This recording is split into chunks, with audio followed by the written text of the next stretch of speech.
And also, thank you for taking I wouldn't call it pain, but the effort of coming down and for this flag hoisting ceremony. And we hope to see you all in the evening as well for the main reception.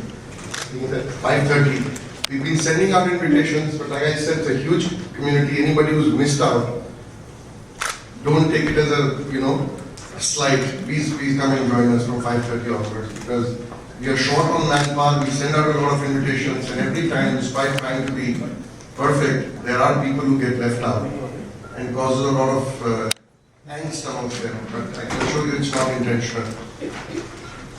So, welcome for this ceremony to celebrate the 68th Republic Day.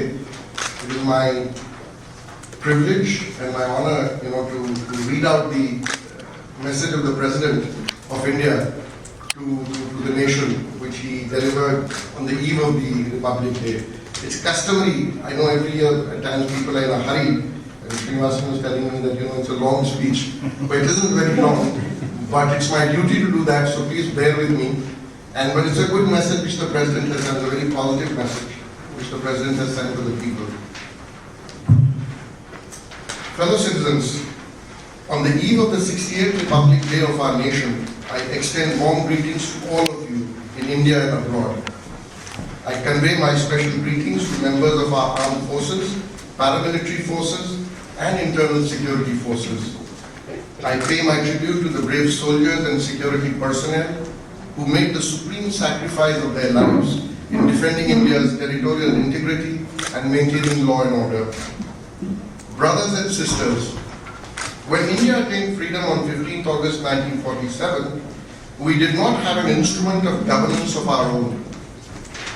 We waited till 26 January 1950, when the Indian people gave to themselves a constitution to secure for all its citizens justice, liberty, equality, and gender and economic equity. We promised to promote fraternity, dignity of the individual, and unity and integrity of the nation. On that day, we became the largest democracy of the world.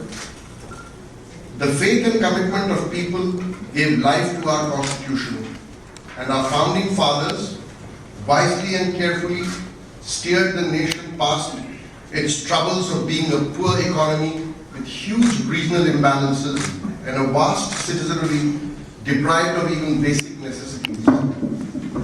It goes to the credit of the strong institutions of democracy built by our founders.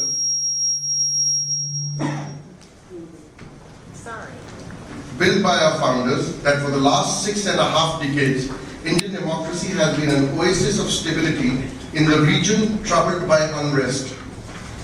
From a population of 360 million in 1951, we are now a 1.3 billion strong nation.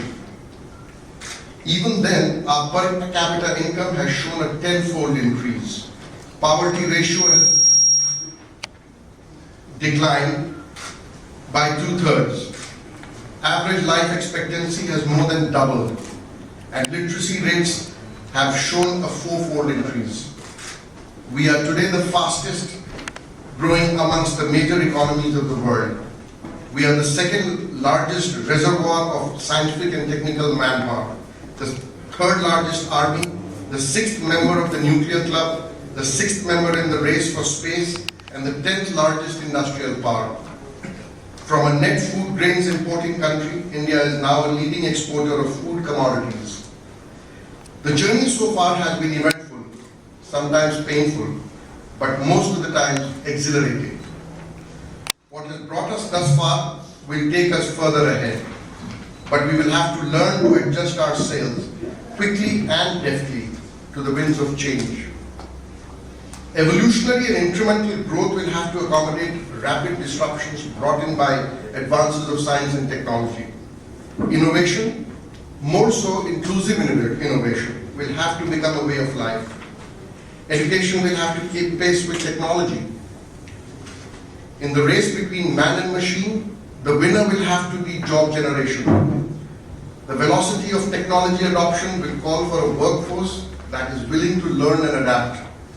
Our education system will have to join hands with innovation to prepare our youth for lifelong learning. as directed by the President, whom we all serve as government servants. We have to improve our institutions, we have to build our institutions, which are still imperfect.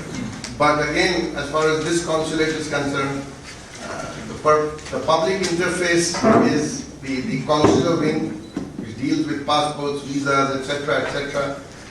My appeal to everyone again is we are trying to simplify a lot of procedures, processes, in terms of requirement of documentations, and these are happening because we are recommending to our government to do away with those requirements which at times are, not feasible and create problems for our citizens and our friends here, the Indian American community as well.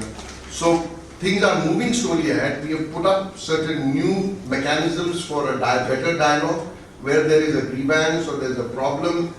My request to all of you to spread it out, especially some of our friends who are in the media, to spread it out, these messages, the Twitter handle, the Facebook, there are 2-3 email IDs which have been given of specific services, and we will assure you that in 24 to 48 hours or as early as possible, we will reply back and try and resolve those problems. My only request is that at times a lot of abuse is heaped, on my